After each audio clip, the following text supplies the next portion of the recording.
Hello everyone, my name is Brian and it is my great pleasure to welcome you to Bally Spring here in the sunny southeast of Ireland. Now, before I forget, new episodes of this series will be going up every Monday. For both this week and next week, there will be secondary episodes going up on a Thursday. Unfortunately, I can't really guarantee that I'll be able to do 2 episodes a week going forward after that, but what I will guarantee is there will always be an episode on a Monday, and on weeks where I can do a second episode, those will go up on a Thursday. Now, you're probably wondering what this series is all about, and well, basically, we are standing in what is my new yard. I have just bought this yard along with a little under 20 acres of land. Now, how does somebody just buy a farm, you might be asking, and well, it's a fair enough question. And well, basically it boils down to I'm a lucky prick. Basically I won a pretty significant amount of money. We're not really talking lotto winnings or anything, but it was enough to where I thought I was going to be able to buy a small house and potentially have a little bit of money left over. But in the process of looking, I found this yard. Now, I do keep referring to it as a yard rather than a farm because, well, that's what this was. This was a secondary yard to a dairy farm that's just about a few miles down the road that way. The man who owned it, his name is Kevin Nolan, he has actually bought himself a second dairy farm about maybe 10 or 12 miles from here, and as such he was selling the yard here.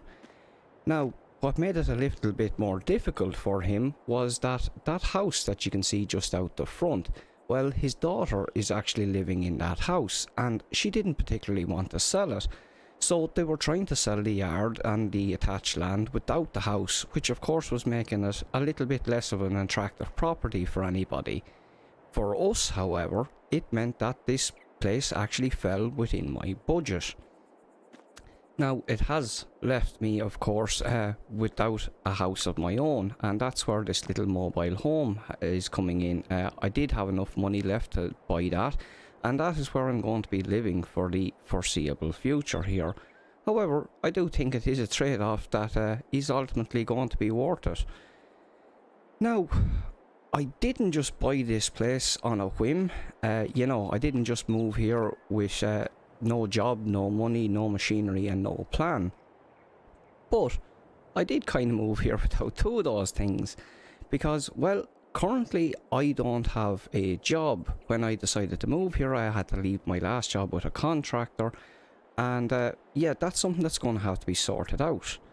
I also don't exactly have a lot of money left. As you can see there in the top right hand corner, our current budget for the farm is just a little over €8,100. And well, that's not a huge amount of money for getting a farm started. And also we're probably going to be spending a pretty significant amount of that money today. What I do have, however, is some machinery, as you might see in the shed over beyond there, and also in here. So, before I moved here, I was what you might call a bit of a hobbyist farmer. I mentioned there that I was working with a contractor, but we also had about 2.5 acres of land at the back of my home place. And well, my father used to sow a few spuds out there, and he used to make a bit of hay and stuff as well. And when I started working with the contractor, I basically took over looking after that field for him.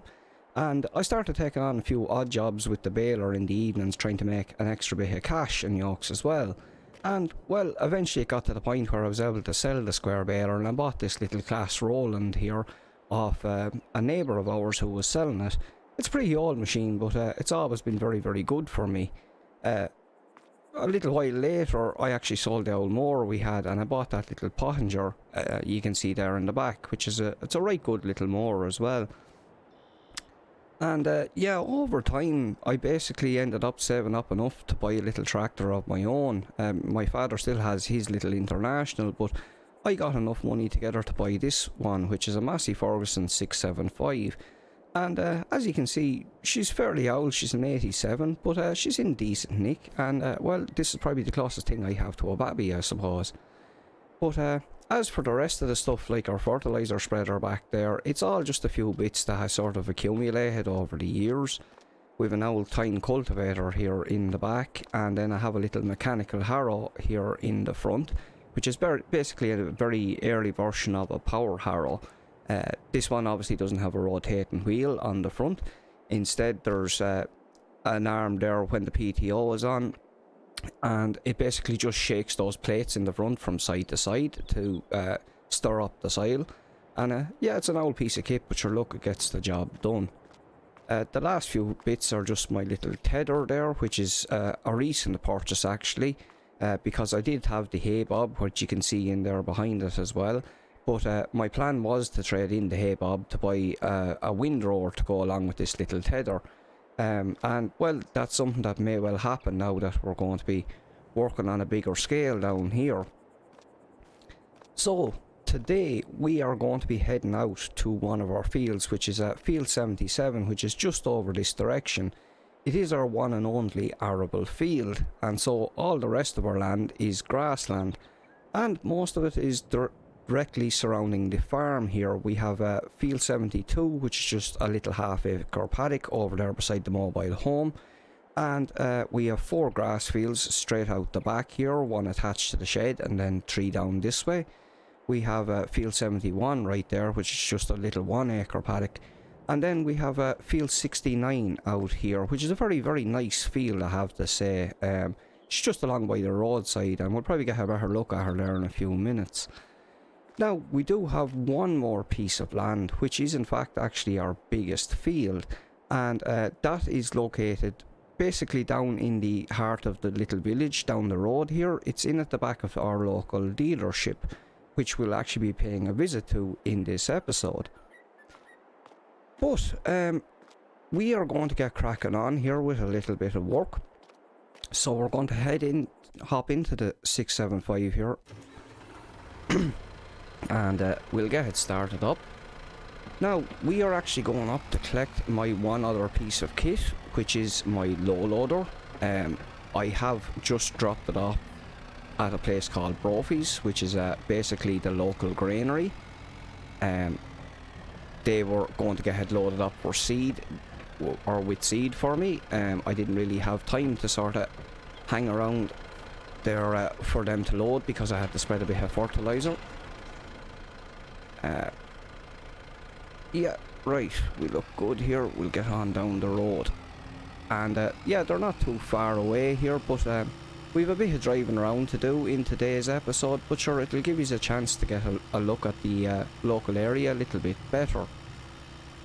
Now, we talked there about the job situation, the money situation, and the machinery situation, and well, the last thing to really talk to you about is my plan here for at least the short term going forward.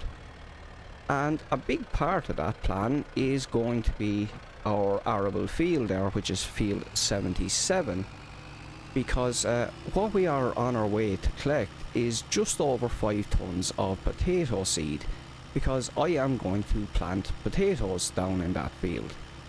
Now, there are multiple reasons I have decided to go with potatoes, and one of them is basically that I've been talking to Kevin, and I've just been trying to figure out, you know, what crops had been down in that field, what the crop rotation had looked like when the land was due a break. I was trying to find out if, you know, any of our grass fields needed to be reseeded or anything like that. And well, one of the first things he told me was that there was actually a crop of maize down in that field last year. Now, following the maize, they did muck and plough that field, which is very good news for us. But one of the things I've been hearing off lads a lot lately is that the potatoes tend to do very well following on from the maize. I don't know if that's simply hearsay, or if it's lads just comparing their own results, or if it's based on any sort of science or anything, but it's definitely a common sentiment I have been hearing.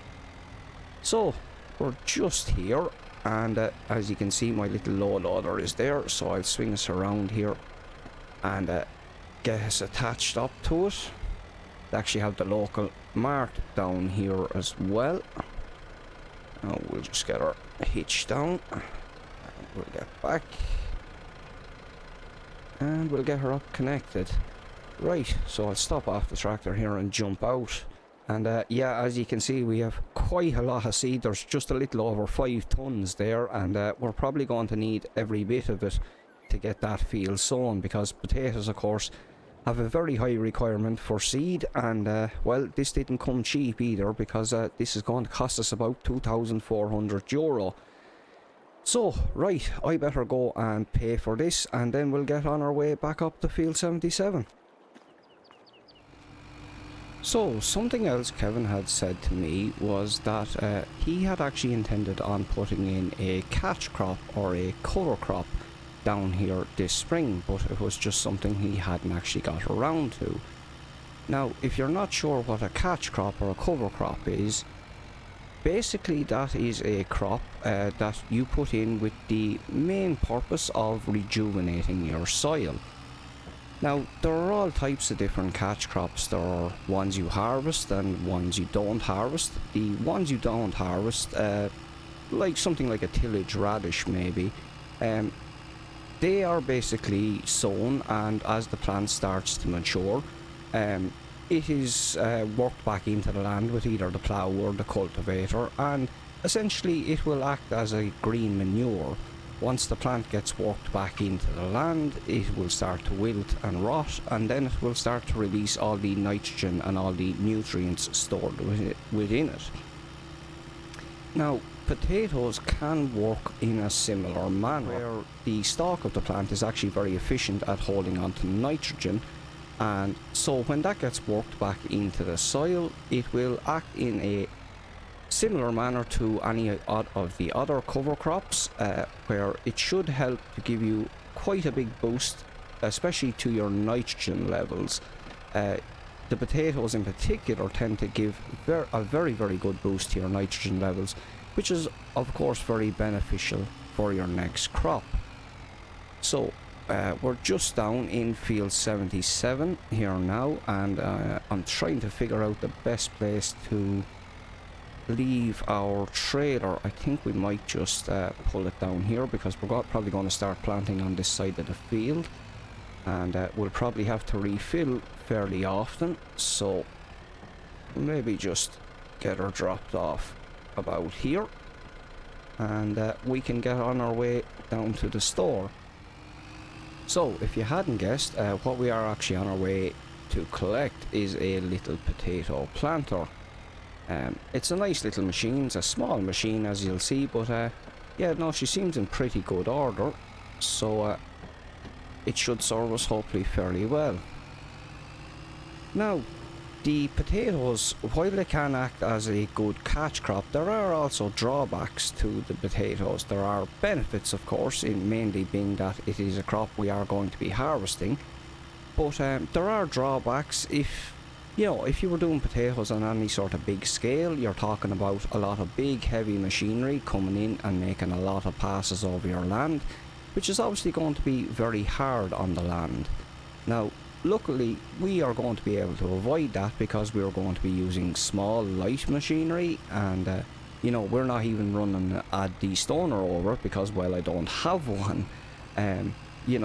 We worked that field with the time cultivator, and my father came up and gave me a hand, but we were nearly a full day down there picking stones out of it, and we gave it a second pass with the cultivator, picked even more stones before whoa, on you go, buddy, don't mind me or anything, not like there isn't a crosswalk right there.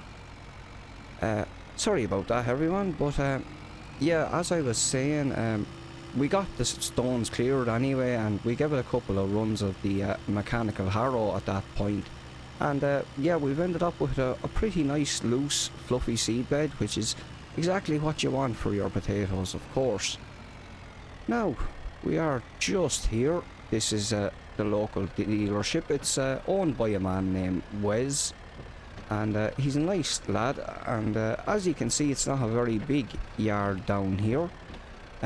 He's probably kept going with the old workshop here, I suppose, alright, but I wouldn't say he sells an awful lot of stuff.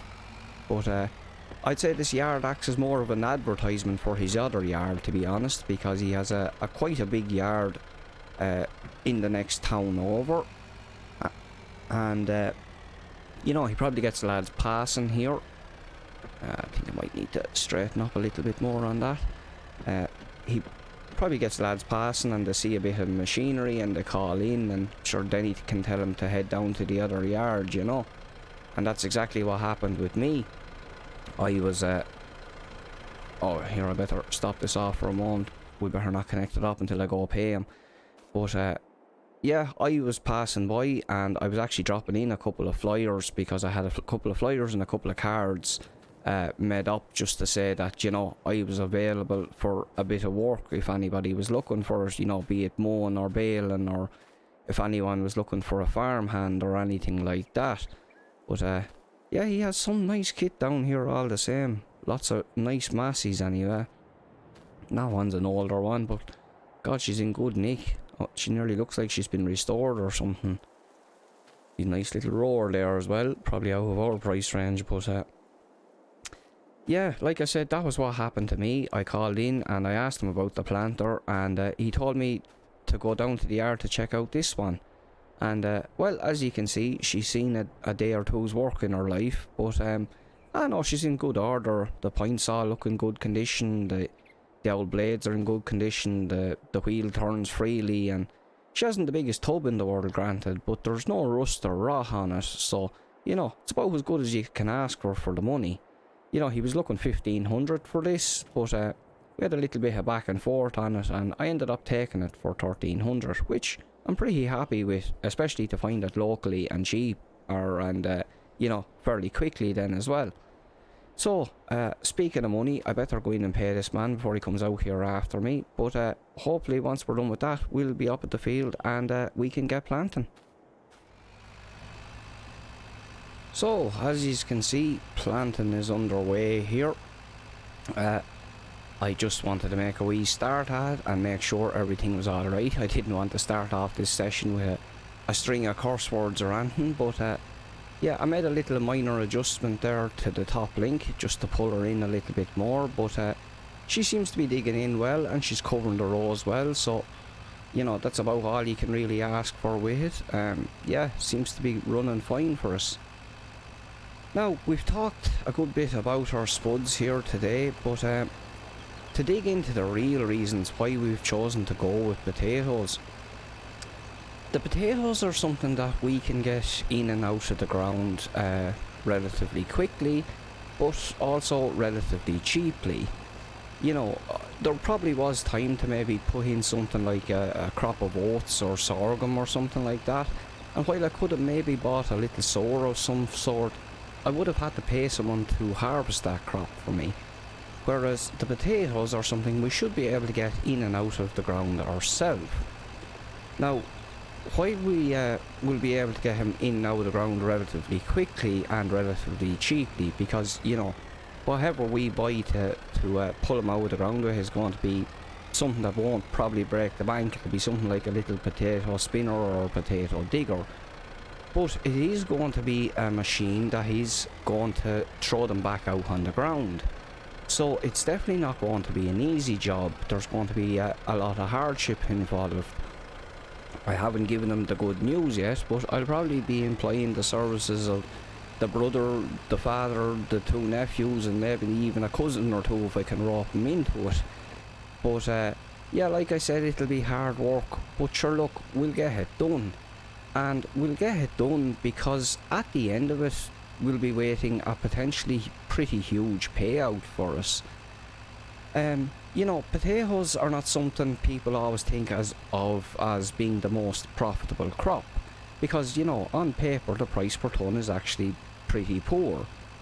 But the thing about potatoes is that they tend to yield quite a high tonnage. You know, if we had a field of wheat or barley down here, you'd probably expect to pull somewhere close to maybe 20 tonnes out of the ground. With the potatoes, I would be hoping to pull somewhere in the region of maybe 75 to 80 tonnes out of the ground. And well, all of a sudden that price per tonne is not looking so bad anymore when you've got 4 times the tonnage. Now, I'm guesstimating a little bit here, but I would hope that this field is going to bring us in somewhere in the region of maybe 16 to 17,000 euros. And to put that in context for you, that could well be about 25 if not 30% of our total income here for the year. So hopefully you can start to understand why this crop is going to be so important for us. Now that pretty much covers it on the potatoes, and that just leaves us with one more thing to talk about, which is just to roll back to the money situation for a moment. So we currently have 4,400 euros left, and well, that's not really a lot of money when it comes to establishing a farm. Now I'm not left with a lot of options, but one option I do have available to me is my little truck, which you might have noticed down at the farm. It is my little Mitsubishi L200. She's a pretty new truck. She's low mileage, in good condition, and it is paid for as well, obviously, but it is also advertised for sale because, well, I really do need the money. So I have it advertised at 27,000. I'm hoping to get at least 26 for it, and you know, while I'm probably going to have to keep maybe 3 or maybe 4,000 euro to get myself some sort of little run around, the rest of that money is essentially going to serve as our starting capital here to get the farm up and going. You know, while it's not a small amount of money, it's also not a huge amount of money when it comes to all the things we're going to have to pay for. You know, we're going to have seed, fertilizer, which is going to be a big one, but also diesel, electricity, machinery repairs, all those sort of things, and well, those things can add up very quickly. But it is also going to be used to fund getting some new machinery, and well, we have quite a few bits of machinery that we are going to need to get. I'll just back us up here fairly close so I can go and get us loaded again. Yeah, but like I said, it's not going to be a huge amount of money when it comes to getting machinery, and so we're going to have to be pretty smart about how we actually spend this money. The little planter, she's really doing a lovely job there, I have to say. She really is covering up those rows nicely, and isn't it nice to see some potatoes in the ground. But yeah, I am going to get cracking on with the rest of this, and I think that's where we're going to leave it for today's episode. Hopefully everyone has enjoyed the episode, and as I mentioned, I will be back next Thursday. But until then, take care and good luck.